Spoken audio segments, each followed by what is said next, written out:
عبادت کرو، اللہ کی بارگاہ میں گڑ گڑاؤ، اپنے گناہوں سے توبہ کرو، رب کی بارگاہ میں رجوع کرو، ایک سچے عاشق کی طرح بنو۔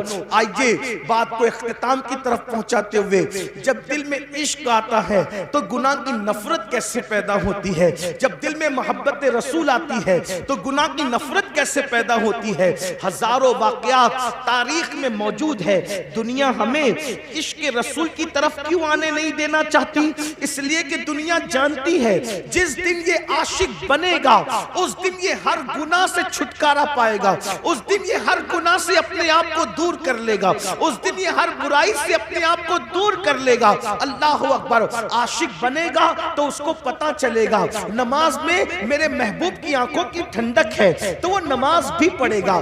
حرام کھاؤں گا، حضور کے دل کو تکلیف پہنچے گی تو وہ حرام سے بھی باز رہے گا۔ اللہ اکبر! جھوٹ بولوں گا تو حضور کے دل کو تکلیف پہنچے گی، وہ جھوٹ سے بھی باز رہے گا۔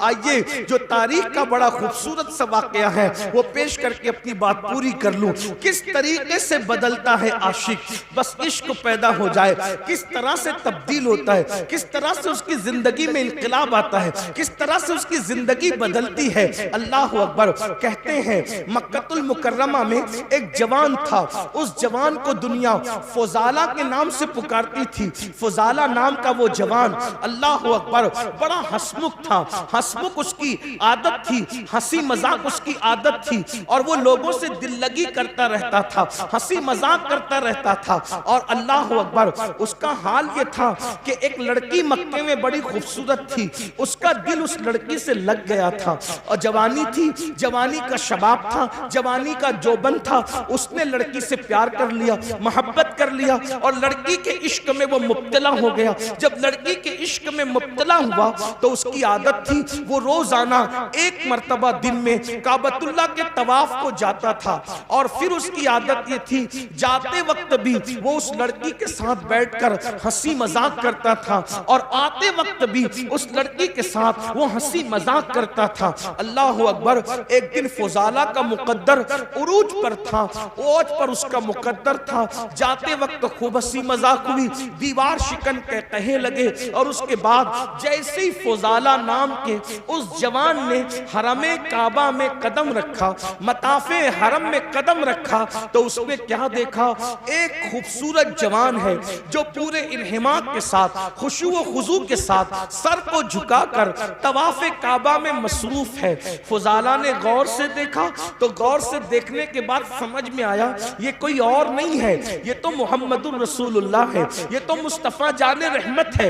اتنا دیکھنے کے بعد اس کے دل میں خیال آیا کہ اللہ اکبر، یہ اکیلے کعبے کا طواف کر رہے ہیں اور کوئی نہیں دیکھ رہا ہے، اگر میں ان کو اس وقت قتل کر دوں تو مکے والے خوش ہو کر مجھے بہت انعام دیں گے، مجھے مالا مال کر دیں گے۔ وہ آیا اور آنے کے بعد حضور کے ساتھ ساتھ چلنے لگا۔ اللہ کے رسول صلی اللہ علیہ وآلہ وسلم نے فضالہ کی طرف دیکھا، ذرا غور کیجئے، دیکھیے یہ حضور کی سیرت ہے، حضور کی شان ہے، حضور کی اخلاق ہے۔ جان کو قتل کرنے کے لیے آیا ہے فضالہ، حضور اس کی طرف دیکھ کے مسکراتے ہیں اور مسکرا کے کہتے ہیں فضالہ کیا سوچ رہا ہے، کیا سوچ رہا ہے؟ اس نے کہا کچھ بھی نہیں۔ فضالہ کہتا ہے کچھ بھی نہیں۔ آقا نے فرمایا کیا تو یہ نہیں سوچ رہا ہے کہ محمد تو اکیلے ہیں، انہیں قتل کر دوں گا تو مکے والے انعام دیں گے؟ اور فرمایا ایسے نہیں سوچتے، کمر میں خنجر باندھا ہوا ہے اور میرے قتل کے ارادے سے آئے، ایسے نہیں سوچتے، ایسے نہیں سوچنا۔ اور اس کے بعد اس کے سینے پہ ہاتھ مارا اور ہاتھ مار کے کہا اس طرح نہیں سوچتے۔ اس کا سینے پہ ہاتھ لگنا تھا، اس کی زندگی بدل، زندگی بدل۔ اور اس نے کہا یہ کتنا عظیم انسان ہے، یہ میرے سینے کے راز بھی جانتا ہے، میرا کمر کا خنجر بھی جانتا ہے۔ قدم پکڑ لیے، مجھے بھی کلمہ پڑھائیے، مجھے بھی مسلمان کیجئے، اسلام میں داخل کر لیجئے۔ حضور نے کلمہ پڑھایا، اسلام میں داخل کر لیا۔ پھر کیا ہوا؟ فضالہ نے کہا یا رسول اللہ، آپ اب سے تھوڑی دیر پہلے سب سے زیادہ کسی سے نفرت تھی تو آپ، اور کلمہ پڑھ لیا ہوں تو اب سب سے زیادہ میرا کوئی محبوب ہے تو آپ۔ سبحان اللہ، آپ سے بڑا اب میرا کوئی محبوب نہیں ہے, آپ سے زیادہ اب میں کسی کو نہیں چاہتا. اب میری تمنا یہ ہے, ایک طواف آپ کے ساتھ کرنا چاہتا ہوں اگر اجازت ہو تو. حضور ایک طواف, اور فضالہ حضور کے ساتھ طواف کرنے لگے. فضالہ کا مقدر تھا قیامت تک لوگ طواف کریں گے, لیکن فضالہ کے طواف کی شان یہ تھی, کعبہ ہے, کعبے کا کعبہ ہے اور فضالہ ہے, یعنی دو قبلوں کا طواف ایک ساتھ ہو رہا ہے. اگر آپ عشق و مستی کی نظر میں دیکھیں تو کعبہ اور کعبے کے ساتھ طواف کعبہ ہو رہا ہے. جب طواف ہو گیا, فضالہ اپنے گھر کی طرف جانے لگے. اب فضالہ صحابی ہو گئے, عاشق رسول ہو گئے, گھر کی طرف جانے لگے. آئے تھے تو لڑکی سے ہنسی مذاق کہے وغیرہ کر کے اب جا رہے عاشق بن کے, صحابی بن کے. جیسی اس لڑکی کا گھر آیا, فضالہ کا سر جھک گیا. لڑکی انتظار کر رہی تھی کھڑی کہ روزانہ آتے بھی مذاق ہوتی تھی, جاتے بھی ہوتی تھی. جاتے تو ہو گئی, اب فضالہ آ رہا ہے, کرتا کیا ہے. تو جیسے فضالہ سر جھکا کر کے جانے لگے, اس لڑکی نے آواز دی, فضالہ, او فضالہ, فضالہ ادھر دیکھو. آپ نے وہیں کھڑے ہو کے کہا کہ نہیں, اب میں تیرے کام کا نہیں رہا. فضالہ نے کیا کہا, اب میں تیرے کام کا نہیں رہا. اس لڑکی نے کہا کیوں, مذاق زیادہ ہو گئی, کوئی تکلیف ہو گئی, کوئی کچھ ہو گیا, بتاؤ ازالہ کریں. تو کیا کہا, نہیں, جب تک کہ میرے دل میں آمینہ کا لال نہیں بسا تھا میں ہر کس و ناقص سے دل لگا لیتا تھا, لیکن اب میرے دل میں عشق رسول پیدا ہو گیا ہے, اس لیے اب میرے دل میں کسی ناجائز محبت کی جگہ نہیں ہے, اب میں تیرے کام کا نہیں رہ گیا. اندازہ فرمائیں زندگیوں میں یوں انقلاب آیا ہے.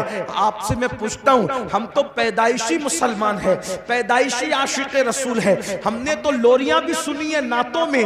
آپ بتائیں پھر ہمارے دلوں میں ناجائز محبتیں کیوں ہیں, گناہوں کی محبتیں کیوں ہیں؟ وجہ صرف یہ ہے, ہم رسمی اور اسمی عاشق رسول ہیں, ہمیں حقیقی عاشق رسول بننے کی ضرورت ہے. میرے بھائیوں مجھے بتاؤ نا, آخر وہ کیسا عاشق ہوگا جو اپنے نبی کے دل کو تکلیف پہنچائے گا, اپنے محبوب کے دل کو تکلیف پہنچائے گا؟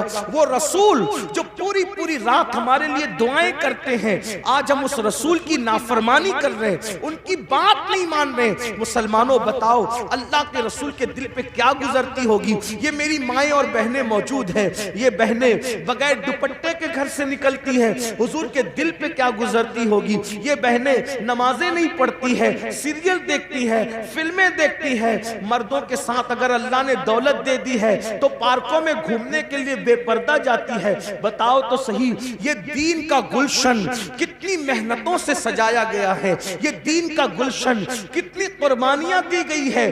جب یہ دین کا گلشن سجا ہے, اگر آج مسلمان اس احساس سے عاری ہو جائے تو بتائیے پھر مصیبتیں نہیں تو کیا, پھر تکلیفیں نہیں تو کیا, پھر اللہ اکبر تباہی نہیں تو کیا, پھر بربادی نہیں تو کیا. یاد رکھیے اپنے نبی سے سچے دل سے جڑیے. جو رسول اللہ سے سچی محبت کرتا ہے وہ کثرت سے اپنے نبی کا ذکر کرتا ہے, اس کی پہلی نشانی ہے وہ کثرت سے اپنے نبی کا ذکر کرتا ہے. بتائیے کیا ہم اپنے آقا کا ذکر کثرت سے کرتے ہیں؟ ارے کثرت تو جانے دیجئے, کئی کئی دن ہو جاتے ہیں ہم کلمہ بھی نہیں پڑھ پاتے. بتائیے یہ حال ہے, پوری پوری زندگی قرآن کو ہاتھ بھی نہیں لگاتے. میرے بھائیوں کیسے مسلمان ہو آپ؟ یہ سوچتے ہو ہم مسلمان ہیں اس لیے ہم پر مصیبتیں آ رہی ہے, ہم مسلمان ہیں اس لیے مصیبت نہیں آ رہی ہے, ہم سچے مسلمان نہیں ہے اس لیے مصیبت آ رہی ہے. میرے بھائیوں ہمیں جیل بھرنے کی تحریکیں شروع کرنے کی ضرورت اس لیے پیش آ رہی ہے کہ ہم نے مسجدیں بھرنے کی کوشش نہیں کی.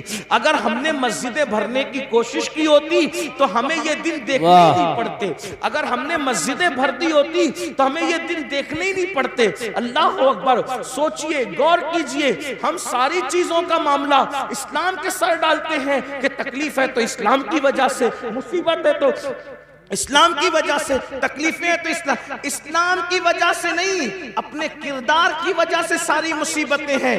اسلام تو آپ کو عزت دینے آیا تھا, اسلام نے کسی کو ذلیل نہیں کیا, اسلام تو عزت دینے آیا تھا, اسلام تو وقار دینے آیا تھا, اسلام تو شان دینے آیا تھا.